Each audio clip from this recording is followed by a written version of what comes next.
Life is not significant details illuminated by a flash fixed forever. Photographs are.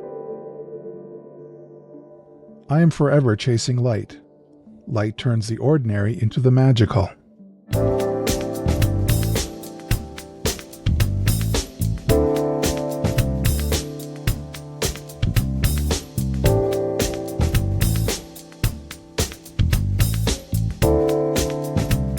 Hey, welcome to the Street Shots Photography Podcast.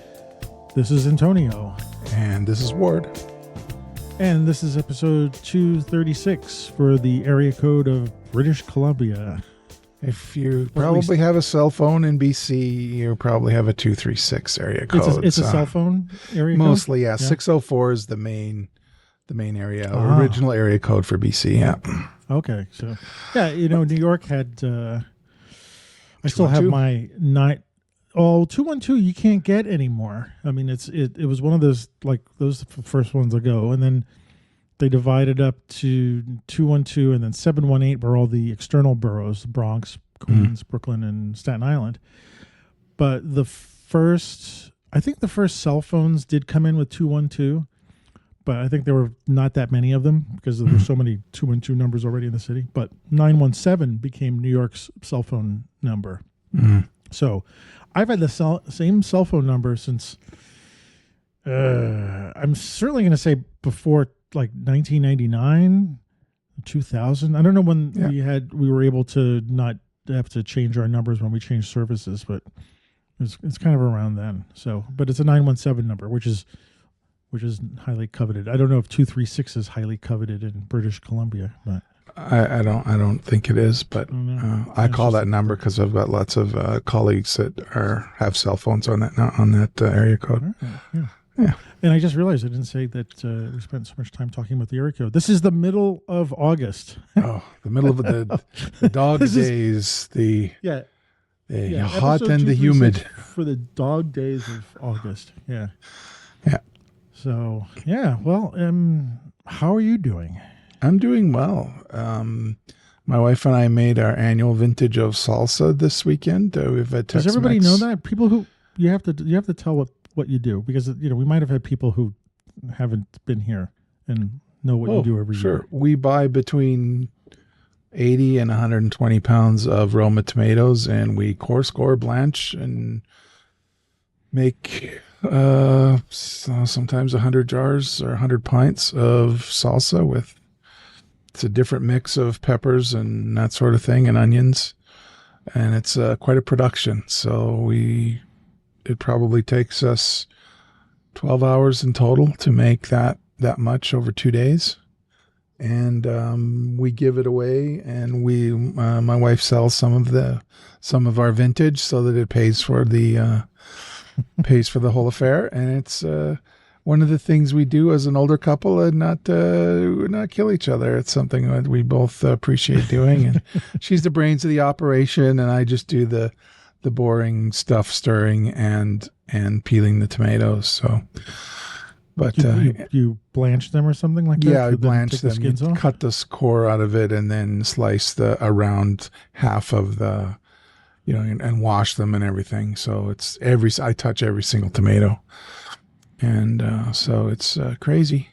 It's crazy. So, but it's so good. And we have this preserve of, 100 or so jars. I think this year it's 80 jars. And it's very, very good. You can put it on anything you would put salsa on. And it's got a lot of character, and it's different every year. It's like a wine vintage. That's why I call it a vintage, because sort of like, well, this year it's all about the Serrano. The Serrano pepper is forward in this particular vintage. So it's hot across your tongue, but not burning like jalapeno, and it quenches immediately with beer or even water. So it's perfect. Really? You want to eat, you can just eat more and more to get the heat up. We decide that's enough. You just have a sip of something, and it cools it right off. It's perfect. See, now I wish I had some in front of me. I can't drive the 1,400 miles from here to you to get some, so I'll have to. And we're not shipping there's an invitation. Yeah, you couldn't ship it. You'd have to have like a vacuum seal. Well, you could do a foam seal. You couldn't do it in the glass. Oh, you could if you did it like you like you ship camera equipment with a lot of foam around it. I'm sure you could. Yeah, could figure but something I wonder out if it would be there. better if you just put it like in a vacuum sealed pouch, so you wouldn't have to deal with the glass. Yeah. Well, there is that. Yeah, it's possible. Oh. That's a thing. That's something that could be We'll done. have to talk about this offline. Okay. It's like I could send you some vacuum pouches, fill them up, and it's funny. It's funny. Pay a tariff on them? No. No, it's a gift. It's a gift. Yeah. You open it up and it's a bunch of red stuff inside a vacuum sealed bag. What could this possibly be? Right. What exactly are these people shipping? It's salsa. It's salsa. It's not the the hand of my enemy. But it's funny how we get a really strong reaction to it, like what it is, even without ever tasting it. I mean, just yourself. Like, we've been eating it. We think we started making it. This would be around the 20-year mark when we started making it. The kids were still pretty little. So last year was the first year we actually skipped because we had lots left over. And our summer was quite busy last year. So we kind of just set it aside. We're fine. We still had a dozen or so jars left. So it's all good. And so I'm going to take some into my coworkers tomorrow. And oh, nice. So it's just it's a thing we do. Lucky. Yeah, I'm lucky that way. Yeah. So that's what's going on. Maybe you have to share with me a recipe, and I'll try to recreate it here on a small scale. Yeah, absolutely. I can send you the core. I could send you. It's based on a public domain recipe, actually. And then what the secret sauce is the sauce. The secret is what I call the hot mash, which is what my wife puts together in terms of the mix of Anaheim peppers, serranos, banana peppers, jalapenos, and so on. That's a little bit different every year depending on what the quality of these each are. And yeah, I'm already salivating here. Yeah. There's a farmer's market in the Haymarket in Lincoln. Yeah, I went to, and there was a little company selling their salsas. The place was called Fire in the Hole. Okay. And then they also had different hot sauces with like different fire code numbers on them and stuff like that. So funny. I bought this Fire in the Hole, and it's really good. It is up there in the heat department, at least for me, and I have a pretty good tolerance for heat. Yeah. And so I imagine like civilians who would eat this would probably fall off the floor, but it's really good. But I like it. I like when you don't have it so hot that you're dying. When you taste the flavor, the underlying flavors of things. And it's the complexity of it, right? So yeah, if there's too much jalapeno in it, we put jalapenos in early in the cook in the first half hour of the simmering going on. So it's a time thing. If there's too much raw jalapeno in it, it will it becomes a chemical reaction in your mouth instead of a flavor, right? That's what we want to keep away from. And if it's going to be too hot, I'd rather it be chilies in it be too hot than jalapenos.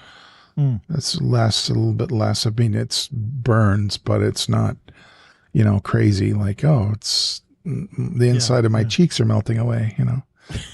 There's none of that. Yeah. I feel like I'm in Raiders of the Lost Ark. Yeah. Don't look, Ward. Don't look. Don't look. Keep your eyes closed. It's beautiful. Beautiful. Anyway, great on the salsa making. Thanks for sharing that. And what about you, my friend? What have you been up to these last couple of weeks? I don't know. I have a sort of a potpourri of things, but today, I could say today, what I just did today was I finally switched over my website to Squarespace. So it's finally active. So I've actually got, so when I say at the end, you can go to amrosario.com, you can actually go there now and you can actually see pictures. It's not quite laid out right yet. I just throw a bunch of stuff up there now. Those templates, they say they're easy to use, and they are, I guess, but you really got to think ahead. That's what I found. Yeah. Yeah, I just dumped a bunch of pictures on there now. Some of the stuff that I shot here, and since I've been here in Lincoln, just to put right up front. Anyway, I'm really happy about that because I as much as I used to like playing around with WordPress, especially for photography sites. Yeah. I'm just done with that stuff. I just want the stuff to work, and I just want to drop pictures in, and I think it will just make it more. For me, I'll have a likelihood that I'll update it more often, just because it's a lot simpler to just drag pictures and drop and stuff like that. This is not a. By the way, this is not a. I'm not endorsing Squarespace. It's just one of the couple of, there's that in Wix, and I'm sure there's a bunch of others where you're just setting the stuff up. And I want to have a website. I just don't want to deal with it. I don't want to pay someone to design it. Right. So last week I set it up, and it took a week for my domain to switch. And the only thing right now I'm having a glitch with is switching over my email account. And because I'm using Google anyway, blah, blah, blah, blah, blah. But I'm really excited by it. Like once I get the design I want, I'll probably go through a couple of iterations. So I'll probably change between if someone logs on today and looks at it and, in a week or two. But, and of course I'm looking at my pictures like, oh, I'd like to show that picture. Oh, I'd like to show that picture. I know. And suddenly I'm like, it's like I got my whole Lightroom catalog stuck on there. Yeah. So. And the e-commerce component is really easy that's how we sold the book, right? Was through the e-commerce part of the Squarespace site. Yeah. It's quite fantastic. So I really appreciate Squarespace for that. Yeah, me too. And I want to be able to have a place where I can start doing fine art prints and stuff. So what else? I'm working my way backwards. Well, I'll work my way further backwards. Last week, I actually met a local photographer, just sort of randomly at a coffee shop, and we hooked together and we talked, and it was great to start to meet people who were photographers and artists here, which was kind of a lot harder to do in Brooklyn. I think mainly because of just there's so many people, you don't just happen to come across, a photographer or something like that. And I now go to this coffee shop called Meadowlark, which is like a 2-minute drive from here. I probably should walk so I can get the exercise, but and I'm now becoming a regular there. And one of the baristas who works there is a photographer, a really good one. He was telling me about, I think he just got a Graflex camera. Oh, cool. And he's waiting for some 3D printed parts for the film holders and stuff like that. And I'm talking to the guy, and I'm realizing we're speaking the same language. Yeah.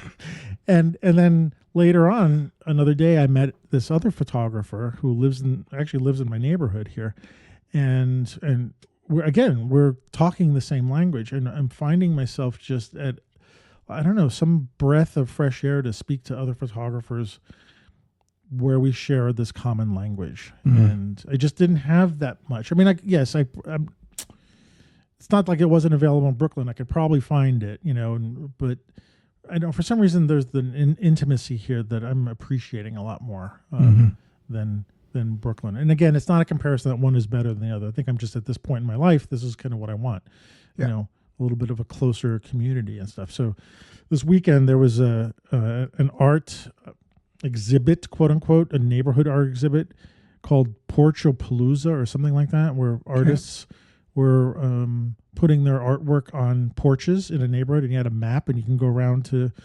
different porches and see what different artwork is there and buy some stuff. So I actually bought an etching, and I bought a painting, and I bought some photographs. There was one young man who was doing photography, and he actually Angie knows him. He's actually a triplet, one of three, and he was doing black and white photography, and I actually pulled off 3 of his prints. I'm not going to show them because I don't know if I don't have any permission to it, but they were really nice. They were wonderful prints. So anyway, did that. It felt very artsy.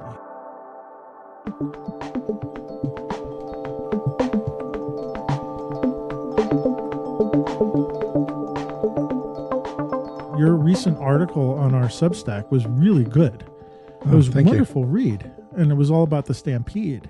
Yeah. Right. And this idea that you come back to this returning event, this like ongoing thing that you were doing, and it was just it was a really good read, and I really appreciated you that part of you, like you letting that out a little bit. So I actually didn't realize I had that. I felt so strongly about it. I know that I have to go. I'm compelled to go every year to do as many days as possible. But the actual thought process where I was inspired a little bit by, I had asked you, like, I've just got a bunch of, I wrote an article, I had the pictures decided, but it's just, I just have this pile of crap in terms of prose of what it is I'm trying to say.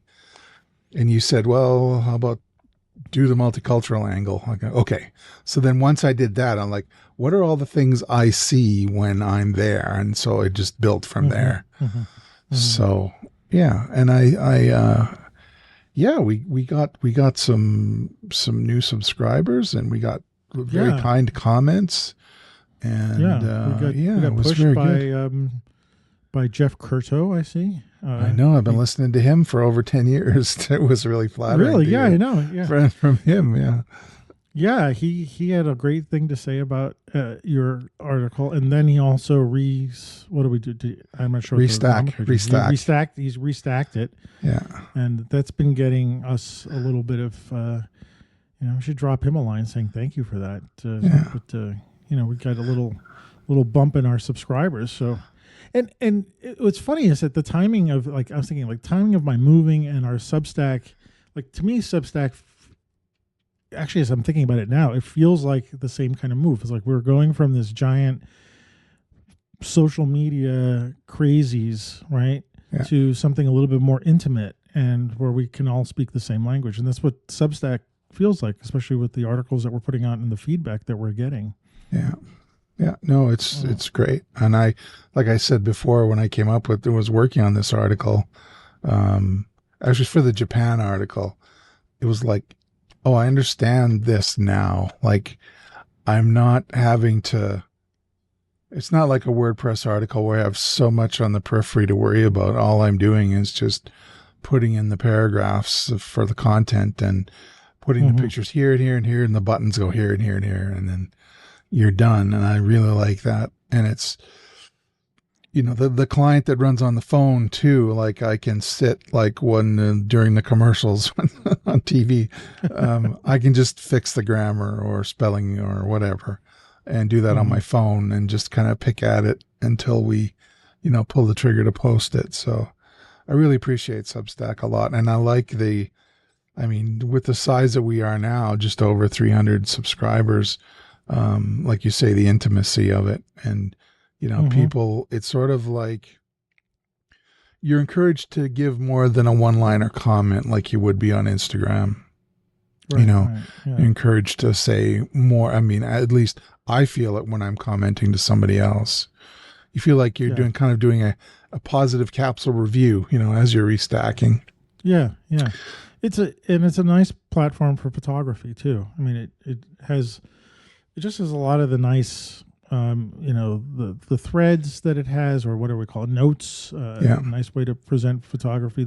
Even the posts themselves, there's not a lot of bells and whistles in the posts, and I like that because it just keeps it very simple. Yeah, the pictures can stand out from the words, and you could just do a picture. If you wanted to just do a picture post, it looks great. Nice little gallery and stuff. So anyway, I wanted to point that out. I think we'll say it again at the end of the show, but come check out our Substack. It's a nice place. I'm really getting into this idea of putting words to photographs, or even like my experience now, which is kind of what I'm leaning on when I'm doing my articles there now, is sort of an ongoing experiential as I've moved here. So leading up to what I think we want to talk about. One last thing we did last Wednesday is that we went to what's called the Cass County Fair I can't remember the name of the town that it's in. It's about an hour drive from here, 45 minutes to an hour. Okay. And it's a county fair. And when I got there, we were actually going to meet somebody who's going to show us all the work from the kids in the 4-H clubs, and some of the kids who I had done a photo class for. There was 4 4-H kids that I did a little a photo walk with and a photo class, and they had pictures in there that they had taken during the photo walk that had gotten prizes. Oh, nice. So it was a county fair. So there was the 2 or 3 buildings that had all the the 4-H, the crafts that the kids did or people did, and all the ribbons and stuff like that. And then there was, of course, an area for the farm animals that are being displayed and in contests. And so we saw the cows and the pigs and the goats and rabbits and chickens and and I'm going through that, but it's a county fair. And 2 things about it. First of all, I am putting together my experience in a Substack article about it, writing about it, because I feel like it's very much part of this transition that I'm going through. Yeah, and I think it's very interesting. The second part of it, or maybe one part of it, another part was that, of course, I went there and I started thinking of you immediately, because I had just read your Substack article on the Stampede, and of course there is a Midway there, and it's much smaller. There was a bull riding arena, or whatever you call it. We couldn't get seats in there, but like there are the cowboy hats there, and I'm walking around, and you saw some of the pictures I put up, right? They're and great, of course black I said, and white. I said I'm channeling my inner you. Except with the wide angle, I don't shoot wide angle at the rodeo. So that was your spin. Yeah, I was. Well, before I get into the technical parts of it, because that lead into it, but it was an interesting time. I actually got there and I was very overwhelmed, partially because I was kind of hungry as well. Okay, but it was a total. I don't know. I've been to county fairs before. There was something about this one that was that overwhelmed me in some way that I couldn't quite understand. And to be continued kind of thing. Like I'm still trying to figure that out. And I had a good time. And it was a real small. I mean, real small. Certainly small compared to the Stampede. Yeah. Yeah. But it was this idea of like, what kind of photography am I doing? What do I want to do? And I was hearing the voice of my late friend. We talked about him, Mel DiGiacomo, right? And I was imagining if I was having a conversation with him, I would first tell him, hey, Mel, I'm moving to Nebraska. And I think the first thing he would probably say is like, why the F are you moving to Nebraska? That would be the first words out of his mouth. And then, and I don't want to spoil too much of what I'm writing, but I think what he would say was like, just like, it sounds so cliche, but like really just be yourself. Like don't try to, like, what is it that you want to do and what is it you want to be? And don't try to be somebody else. Don't try to shoot like somebody else. Don't just, so I was like, okay, well, if I was, of course, then I was thinking, well, if I was Mel, why would I shoot this? I brought my often lately neglected Fuji X-Pro3, which to me felt like the right kind of camera. And I put on a 16 millimeter, which is equivalent to 24 millimeters. So it is extra wide. It's not even a 28, it's 24. And I loved it. Oh my gosh. Like I've often said, I use the 16 the least, but when I do use it, I'm so glad I have it. Yeah, my 16 1.4 is one of the best lenses Fuji ever made. It just does things. It shows me things that I didn't see in reality in some way.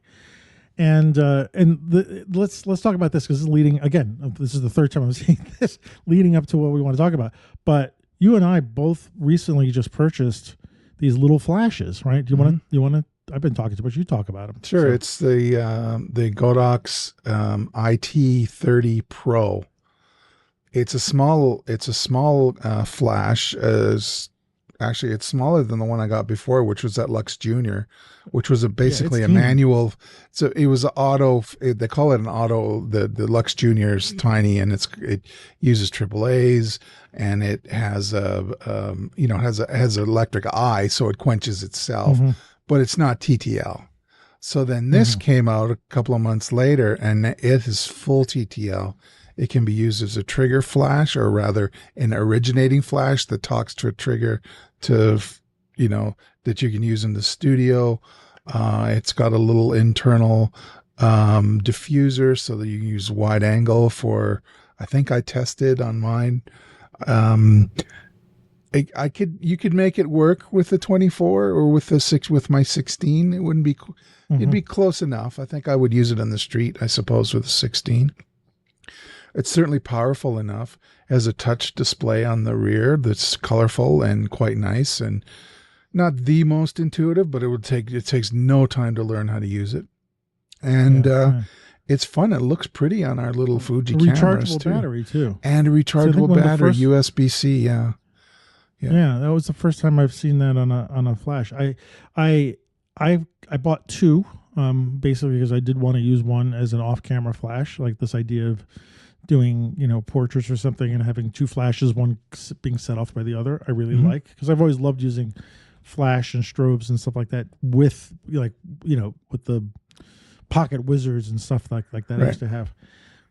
So that being said, I stuck that wonderful little flash on my X-Pro3, and I took some tests before I split. I actually did a flash selfie, which I loved, and it doesn't cover the full 16 millimeters. It doesn't, okay, but it does enough.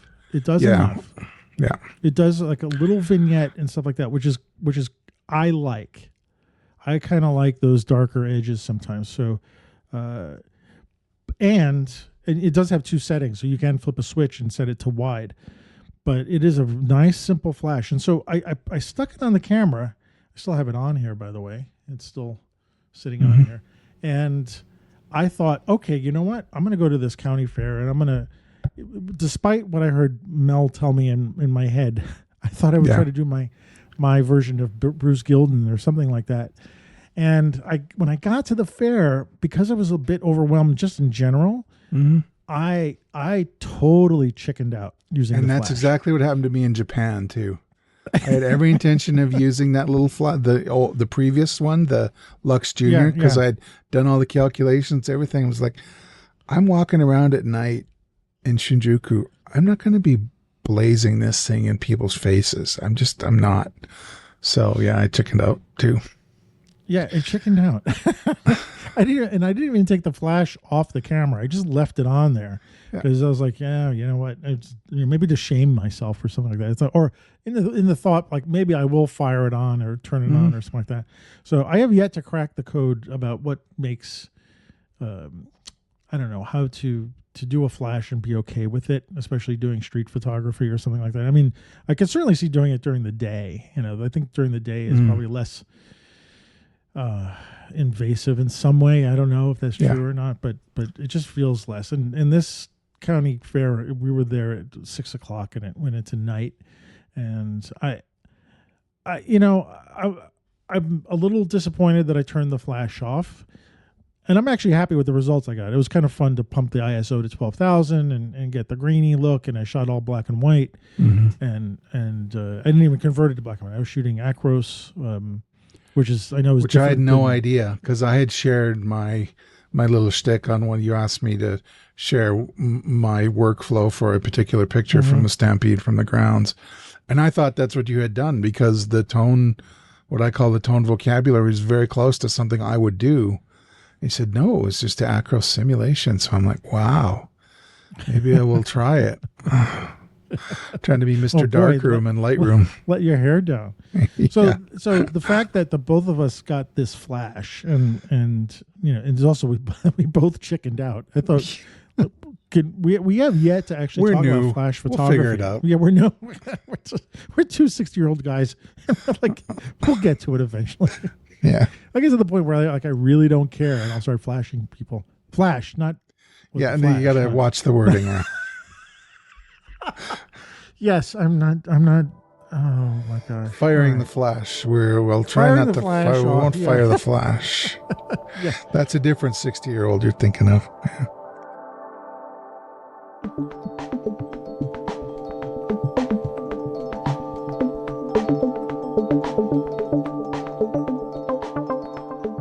We're both sitting at a table here. We both got these flashes in front of us. We both realized we chickened out. There's a whole handful of photographers, a whole bunch of photographers in our history who like embrace this stuff. Yeah. So But when I talk about you want to geek out for a start second? with because I geeked out a little bit last couple of days on the history of before the electronic flashes that we use now. What did we use before? We used flash bulbs and flash cubes, which we'll get to. But before that, the turn of the last century, it was flash powder, like they show on the old Western with with this big, magnesium eruption that could, set the house on fire. You don't know. But it's funny you're talking about. Well, hold that thought. I mean, remind me, because I'm going to talk about something about Jacob Riis. Yeah. All right. So the first person in the early history of this in North America was a woman photojournalist called Jessie Tarbox Beals. It's Canadian connection. She was born in Ontario, but she lived most of her life in New York State.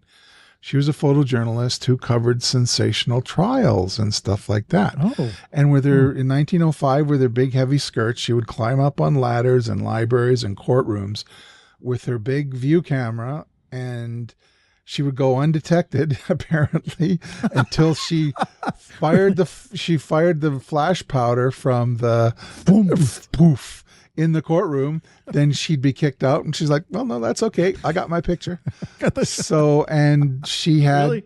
She had the nerve of a photojournalist, and so she was an interesting early practitioner of flash. Because of, as slow as the film emulsions, or I don't think it was still wet plate by then, but it was still, it was very, slow film, and she needed that extra oomph for indoor subjects.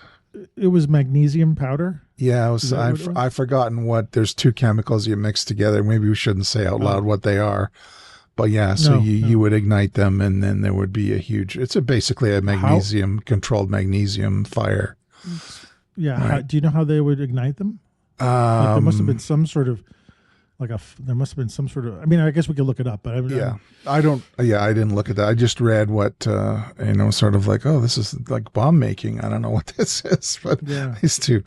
But, and the other photographer, and we've talked about once or twice over the years, is Winston Link. He used flash bulbs with the filaments in them, and he had huge, crazy rigs wired all over the place to take pictures of locomotive trains at night, either going by or parked or whatever. And so he had come up with elaborate systems to run all these big cables out, and he had, a bunch of assistants help, and he'd wait for the 1016 to go by, and one of my favorite pictures is the train going by a drive-in movie theater while the cars are still, right. and the limited is going by, and it's all lit with the flash, and so there was that. So that's sort of in the history, just picking 2 points at random of people who used before we got to the electronic flash. So who else are we going to talk in the history here? Well, I was going to talk about the Jacob Riis, but and I hope I'm getting this right, but I did think that he set a tenement on fire with the flash.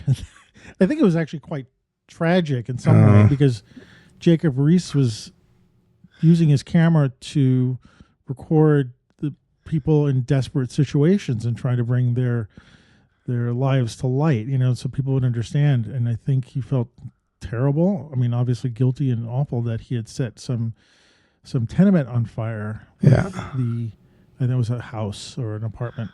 And I don't know if it hurt anybody or damaged how bad it damaged the building, but I heard that story. So we jump from the powder stuff to the flash bulbs and flash cubes, for those of us who are old enough to remember flash cubes, but they're essentially the same thing. The flash bulbs were these little light bulb kind of devices with, what was the material? Zirconium. Yeah, zirconium. Yeah. In a oxygen environment, a sealed oxygen light bulb with either one of two things in them, right? There was either a filament made of tungsten, like a light bulb, right, that would get triggered by electricity from the camera's battery. And I think I just watched a video about it, so it's kind of fresh in my mind. But okay. The filament would burn very fast, and on the filament was some explosive material, and that would that would explode out into the zirconium filaments and light them on fire, and then the resulting flash or it's essentially a controlled explosion could be brighter than the sun.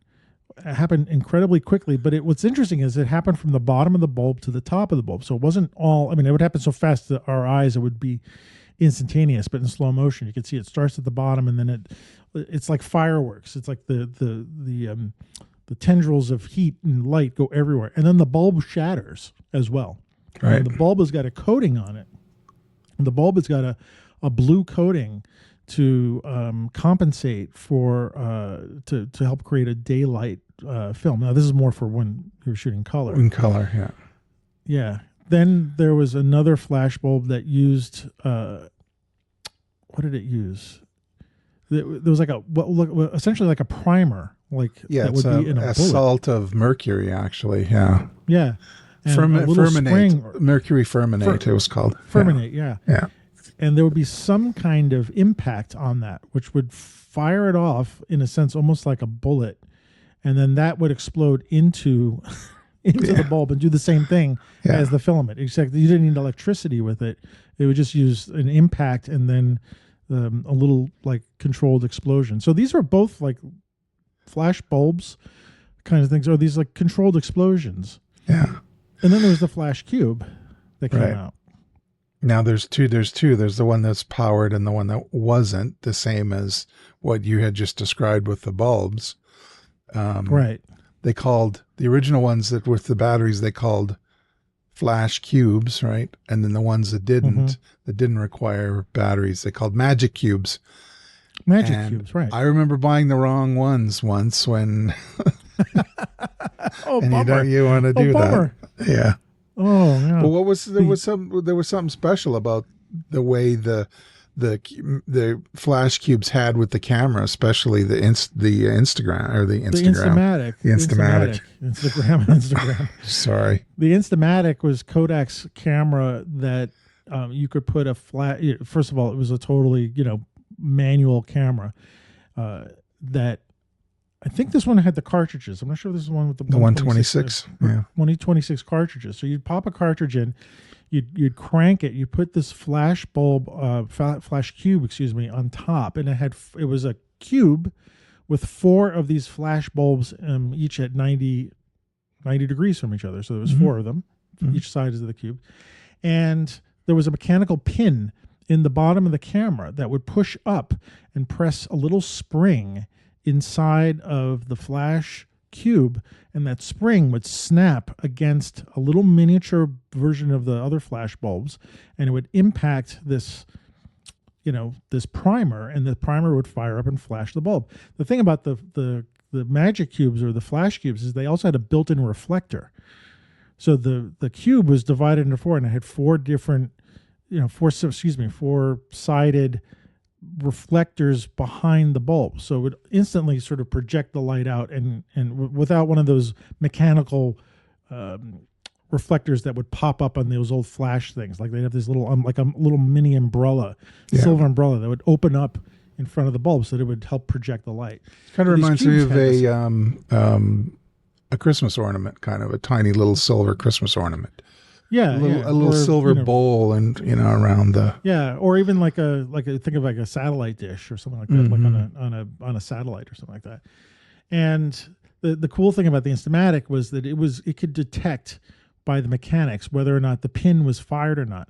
And if the pin had been fired, a little red window would drop, or like red plastic would drop over the viewfinders to let you know that you couldn't take a picture with the flash.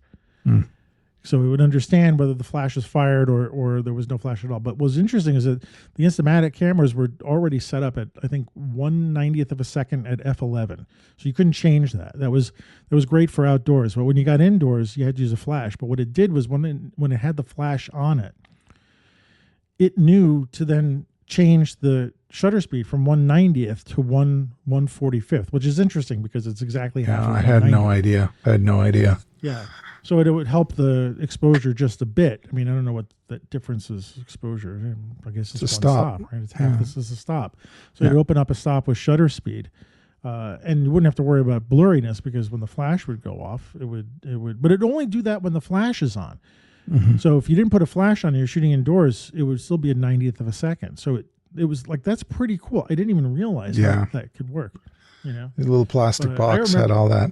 Yeah. Yeah. But I remember taking those flashes and just sticking like a screwdriver up the thing and popping the things. I was like, oh, this is so cool. But then I learned that these things were, well, you look at it and you suddenly see spots for an hour.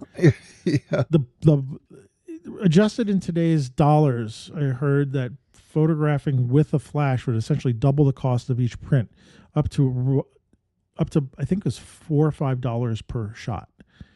So it was half of that when you were using just regular prints and stuff like that. So anyway, then we go to xenon, what we have now, which is xenon bulbs or tubes in fired off with capacitors and stuff like that. Yeah. And strobes when we're getting to the thing about the xenon one is it only has one light level, right? You can't make it brighter or dimmer. The only way you control the light coming out of the flash is by its duration, right? You quench it sooner, if I'm not mistaken, right? So when you're dialing the flash in from full power 1/1 down to 128th power, you're just affecting the duration that the flash is actually emitting light, which is pretty amazing and fun thing to think about, that you're not actually adjusting the luminosity or the brightness. Thank you. Right. It's just the duration. And it was Harold Egerton who invented that. Yeah. Well, he was the original. I think the original capacitor xenon. I think it was xenon was the gas he was using. To do that, and then he did all kinds of experiments with the water drops and the milk drops and all those Edgerton pictures that look like a crown of milk. There was Edgerton. I think it's Edgerton. Yeah. Yeah. And there's an actor, Taron Egerton, I think. Maybe he's related, who knows. But it's pretty fascinating, the way things could be frozen because of the very short duration of the flash. Made it compelling at first. Did he do the shots of like the bullet going through the apple? Is like one of. I didn't want to say that. He might have. Might have been the first. I just think of Egerton's pictures as being black and white, and I know that the apple picture was in color, but that could have been him. It's interesting how we're talking about strobe, but how that Egerton started off as, it's more scientific, wasn't it? Yeah. Seeing things in short durations, like whatever, or even having those multiple exposure images, like a basketball player taken with a strobe, every, third of a second. And so you see the progression of the figure moving across the court and jumping because the flash is going off so many times, which is actually kind of a cool thing. I've never done anything like that because all the flashes that we use tend to just go off once. They're not like a strobe unit, which like in a disco or something like that would pop off multiple times. And it's funny to think, I wonder how Egerton would think about his invention eventually being used in a disco, people dancing and freaking out. When I was in junior high, it was a kind of a cool thing to see the people in freeze frame, it was compelling, it was compelling then. It was a kind of fun. Yeah. But, Well, and then I was thinking too. He worked for the magazines. A Frenchman called Philippe Halsman. I think he was French. Or was he American? He did very famous portraits of people with flash because it was a thing to do. You didn't have to have these really bright like arc lamps from the movies that they used to have not too many years before.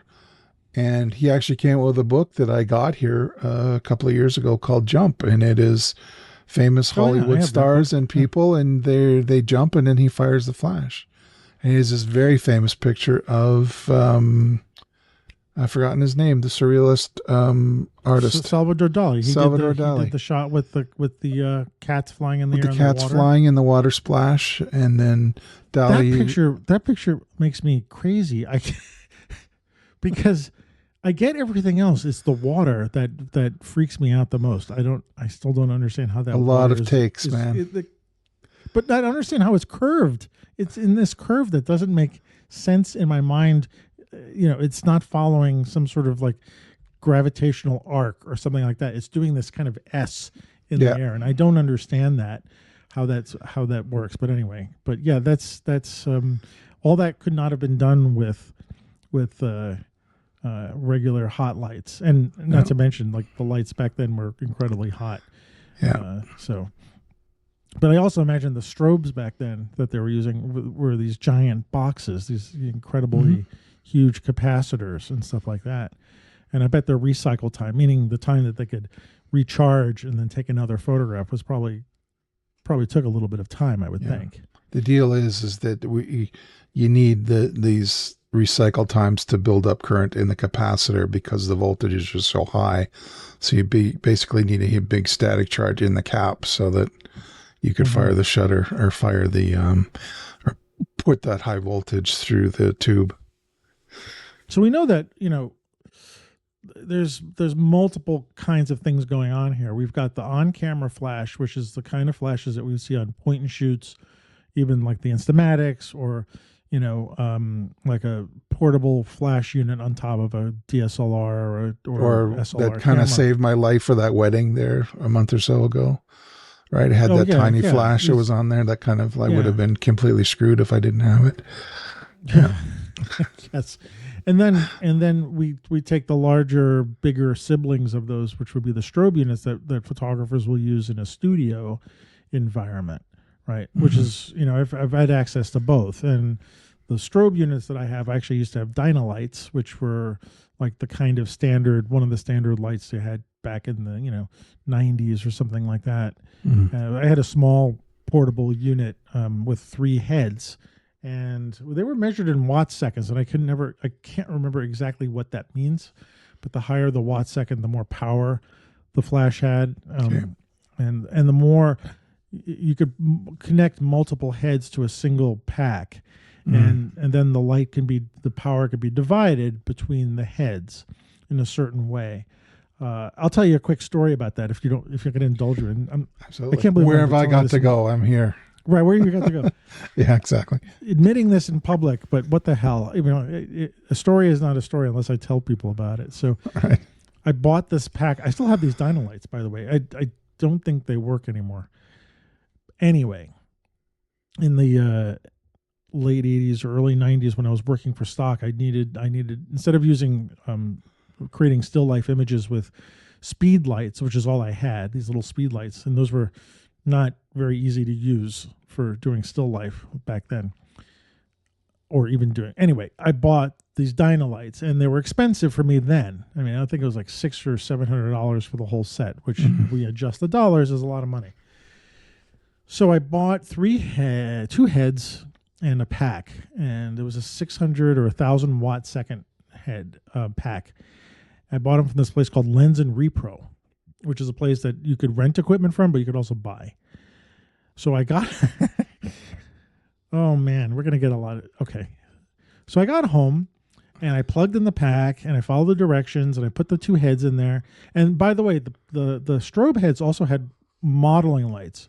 Oh yeah. So modeling light was a hot light, is a halogen bulb that was stuck in the middle of it so that when you were setting up the lights, you can approximately see where the light would go when you flash, because otherwise there's no way to do that. Right. So the modeling lights are these like 400 watt halogen bulbs stuck in the middle. Oh, they're really bright. They weren't like household bulbs. Yeah. They were like bright. No, they were. You could certainly see where the light was going to hit when you flashed. Okay. They're very useful. Anyway, I plugged these things in. Oh, the reason why I say that, because the heads that I had have little fans in the back.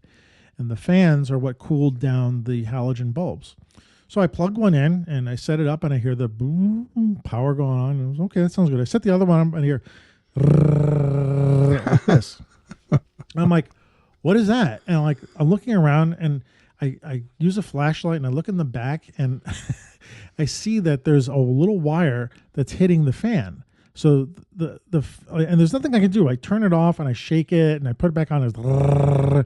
And while it's going on, so I turned the fan off and I said, well, the wire just needs to move away from the fan, and then it was fine. So Mr. Brilliant over here takes a screwdriver. You can see where this is going. Yeah, it looks like a toaster story here.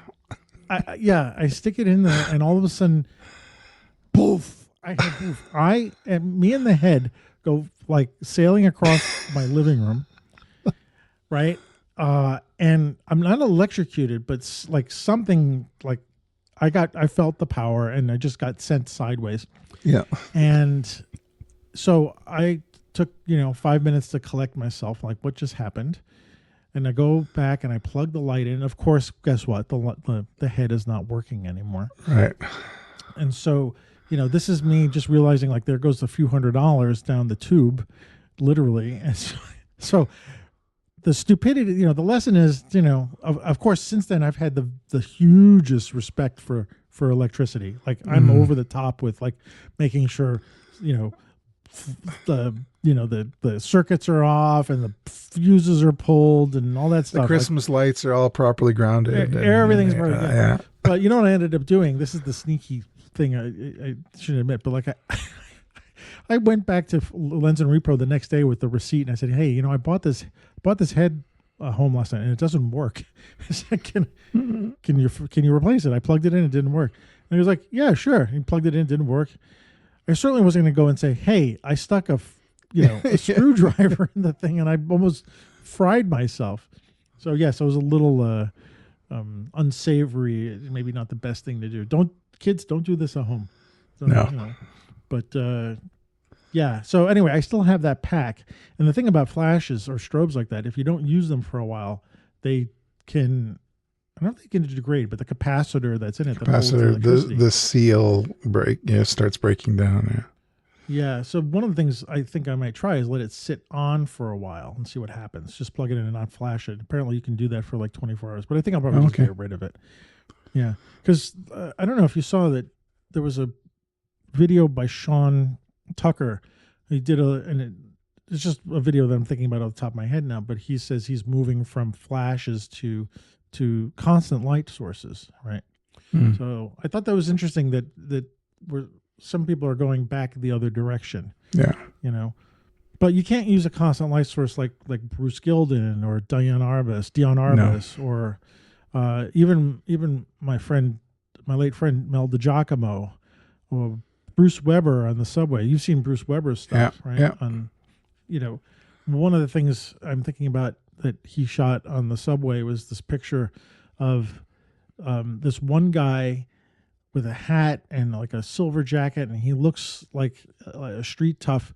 He's got a gun pointed in the face of another guy, and it's all done with flash. And the story behind it is the guy who looks like the street tough is actually an undercover cop, and he's doing something to someone. So is this Bruce Weber or Bruce Davidson? Oh, Bruce Davidson. Bruce Davidson. Yeah. Bruce That's Weber. all right. Yeah. Why am I thinking Bruce Weber? That's all right. Yeah, Bruce Davidson's Subway. Yeah. Thank you for that. Yeah, no problem. I wrote down the wrong name. There's too many Bruces. There's Bruce Gilden. There's Bruce. But, I'm thinking about this guy on a subway in this situation firing off a flash. I guess in that case, those guys have other things to worry about than someone flashing them.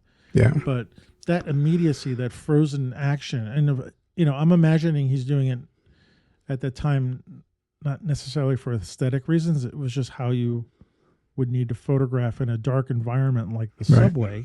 Yeah. And be able to catch the with picture. The film that you had. Yeah. Yeah. So we've talk about give me a few people that you admire who do flash. I mean, I know there's a couple on this list that we have that. Well, just coming back from Japan, Daido Moriyama. I have a Daido Moriyama book, just a small Thames and Hudson book. I have the Tetsuo Suzuki book, Tokyo Street, Friction, Tokyo Street, which a great deal of that is done flash at night, which of course I chickened out, but I'll have to live with that. Just the, I don't know, there's something about, there's just something about the quality of that you're lighting, the light is coming from you as the camera and the photographer to light the scene, and that it feels, I don't know, like, it's too strong a word, more of an invasion of what you're doing, but you're like, and with Bruce Gilden too, like, I'm lighting this scene, damn it. And so I'm taking the juice out of everything, like there's what's the word I'm looking for? Kind of, invasion is still too strong a word, but, extraction out of the scene because I'm lighting it. It's like I'm enforcing my will on the subject by lighting it directly from the camera mostly. Now you think you were shot by Gilden, right? You got a flash in the face once. I know it was. Yeah. It was just an experience walking down the street. Actually, I was going to the photo expo on the west side. So it makes sense that he would be like, because that's when all the photographers were coming out anyway. And I just know it because but I didn't know it was him at the time. I didn't know, I didn't know what happened until because I didn't know anything about him then. Yeah. Yeah. And then one more that we both share quite a bit is Trent Parke, the Australian. A lot of his pictures have flash.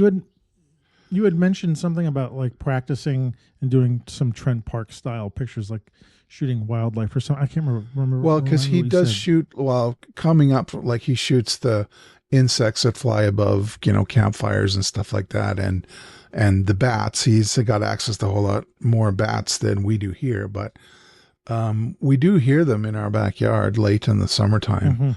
And I'd love to fire a flash and just capture one, be like the most weirdest, ghoulish bird photography you ever saw, like catching a bat with a long lens. I don't know. I'll see what I can do now. And just insects, you can light them and freeze them, and there's definitely a creep factor there. But Parke he also shot like I'm thinking of that one book, Minutes to Midnight, where he takes a picture of what looks like a suburban swing set, and it's lit, and I don't remember, there's people standing around it, or someone did some light writing with a flashlight or something. It's just kind of this disturbing thing, but it's lit with this kind of supernatural glow. It's a black and white image. It's very, very peculiar and disturbing. And a lot of Parke's work in that book have kind of a disturbing element, a disquiet to them that I think is pretty amazing. And again, it's this whole thing of you enforcing your will on the subject by lighting them, and creating kind of it's not about me. It's not about the subject as much as the act of lighting it and extracting all, I call it, extracting all the juice out of the subject. But yeah, so that's those are the photographers that come to mind. Martin Parr in color, he would do these bright, almost, he didn't do color manipulation. He just shot, I believe he shot Kodachrome, or he shot very saturated films, I think slide films. He's doing flash and daylight too. He's doing flash and daylight, and daylight on the beach and so on. And so you get that kind of fill thing. So if the color wasn't bright enough in the sun, light lit from behind, those pinks that I always think of him like some older woman with these crazy shoes on and pink stockings, pink socks, and it's just the blazing bright colors that come from them being lit with the flash. So yeah. Let me, as you just said something that triggered me in a second. On camera flash, or raw flash, like we're talking about, is so much different than think of Joe McNally and the way he's like a master of using those little teeny tiny lights to set up situations. He's using them to light up airplanes and ballet dancers, and and he's using sometimes raw light and diffuse light, but it's not on camera all the time. And even the strobes that I was talking about myself, I'm using as, off-camera flash, quote unquote. But the people that we're sort of mentioning right now, and kind of what we wanted to do with our flashes, on camera, raw light. Mm-hmm. And you said something about it being, I want to say disturbing, but there's something in the darker, I know darker, I mean not literally, but there's something about raw flash on camera that is bringing out some edge, darkness in pictures. Like, I don't immediately think of like beautiful photographs done with on-camera flash. Am I making sense here?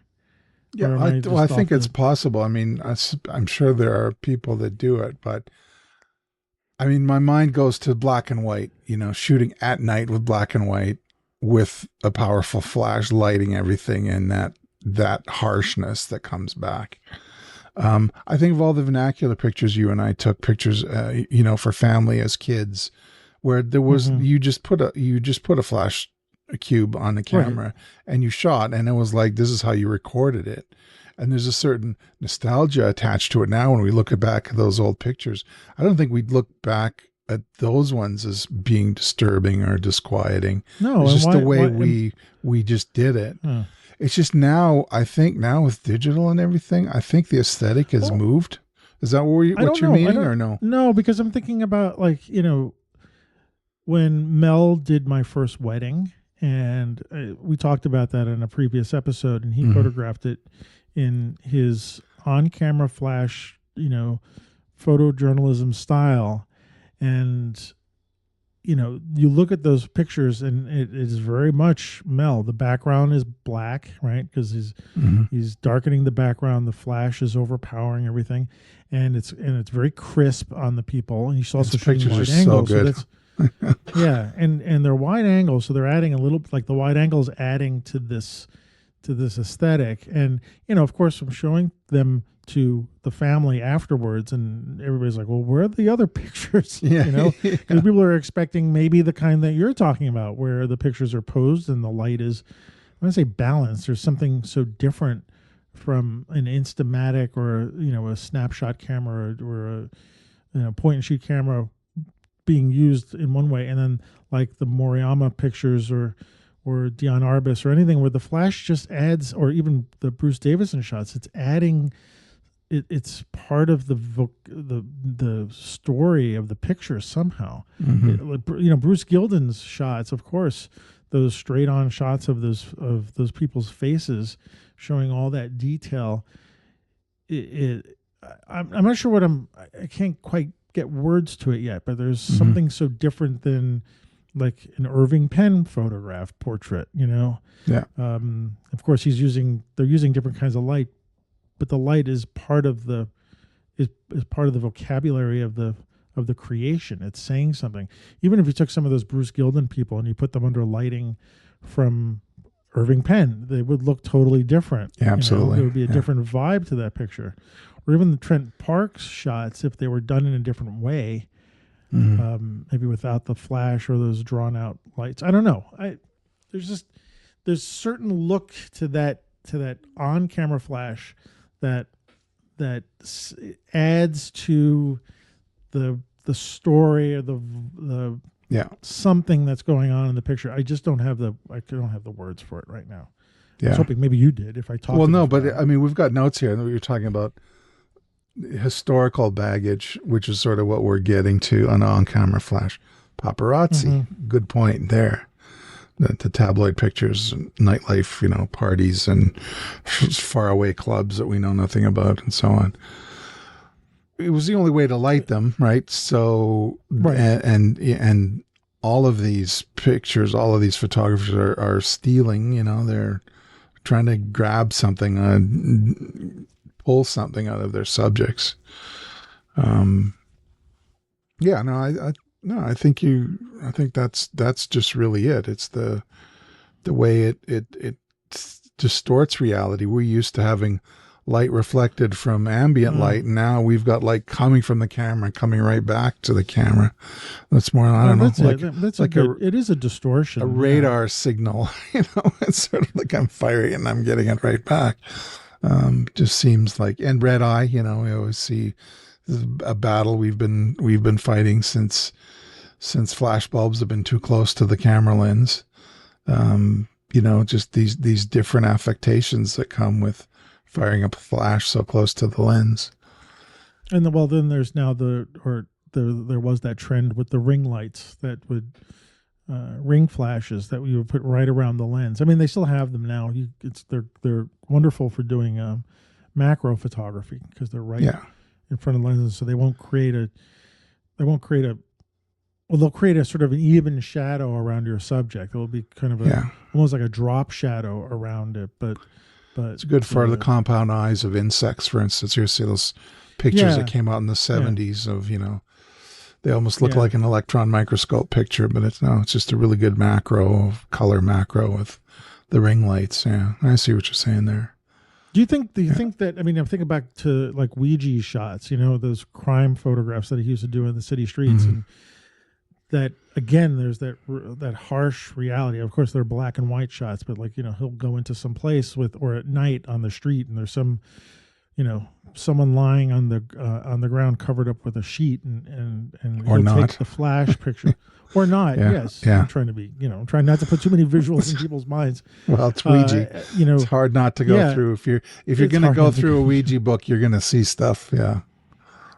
But do the photographers, as we go further into time, and that look like sort of, do you think maybe originate from that, like strobes being used for? I don't know. I hate to say it's all because of Ouija, but like where this stuff sort of comes from and has that look, is it sort of embedded in our minds already? So in the same way that like black and white, like when we see a black and white photograph, we think of history and abstraction and stuff like that. Yeah. And we always have that in our mind in a way when we look at a black and white photograph. This is now if we see like a flash photograph, like on camera Bruce Gilden, is it in our mind's eye? Are we like somehow linking back to some earlier style of like harsh paparazzi, crime photography or something? And it's just we're already looking at it with a bias. You know what I mean? Well, I know. Well, we've been in it for so long. We're always looking at the technical aspects of a photograph when we just see it at first. Oh, he clearly fired a flash here. The things you think about. And I think, going back to Ouija. I mean, that was the only way he could get those pictures, right? Was to fire the giant flash bulb. Any of those guys back then would, if they wanted to get the pictures. What's her name in the courtroom? She had no way,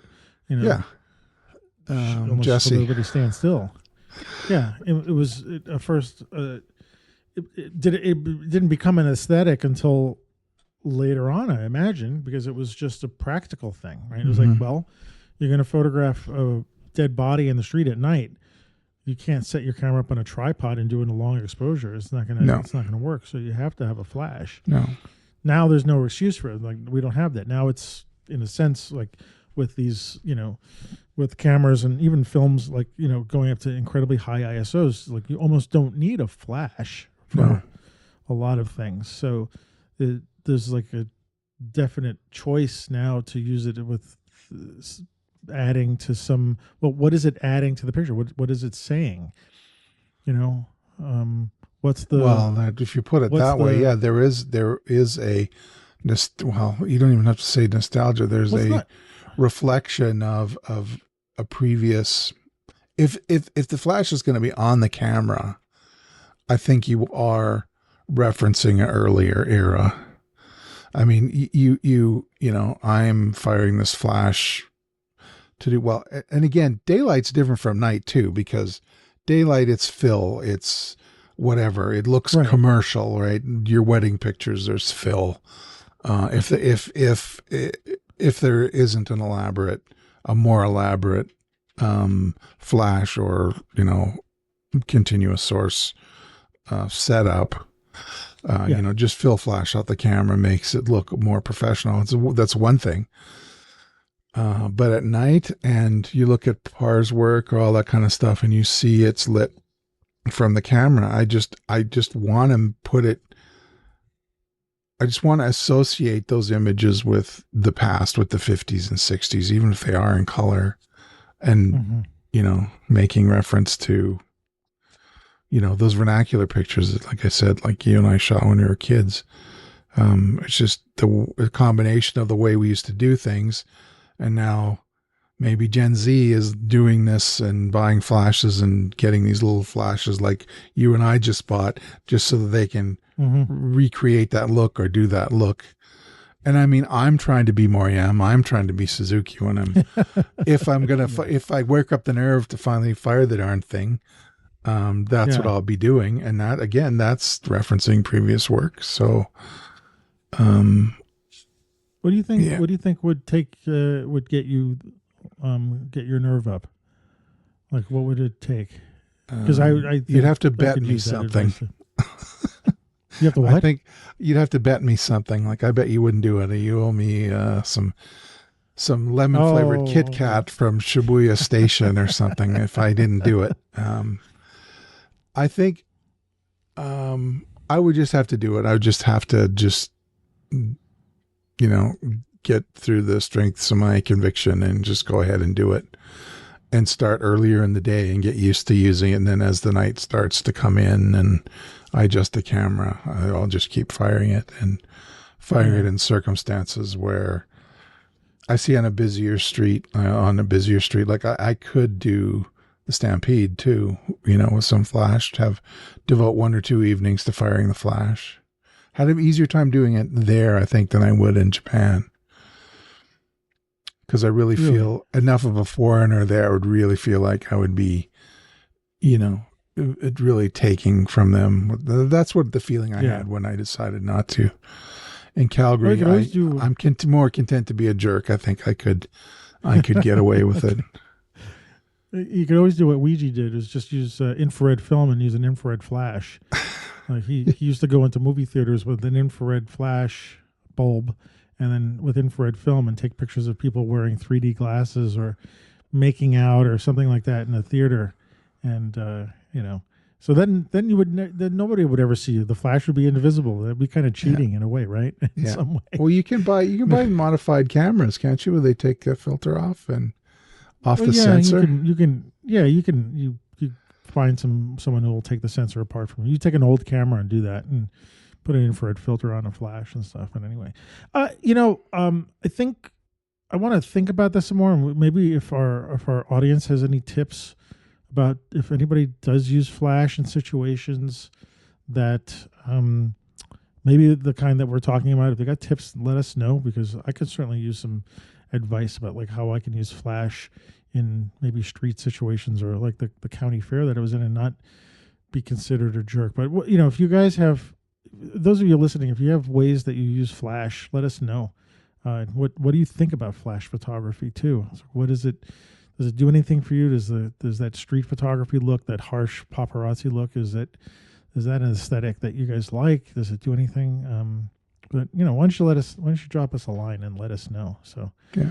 But Well, anyway, I think I do want to come back to this subject because I bought these flashes. You bought the flashes. We want to use them, and I don't want to just use them for taking. I want to do something interesting with them, and I think now these little things are becoming inexpensive enough that I bought 2, and it's the price of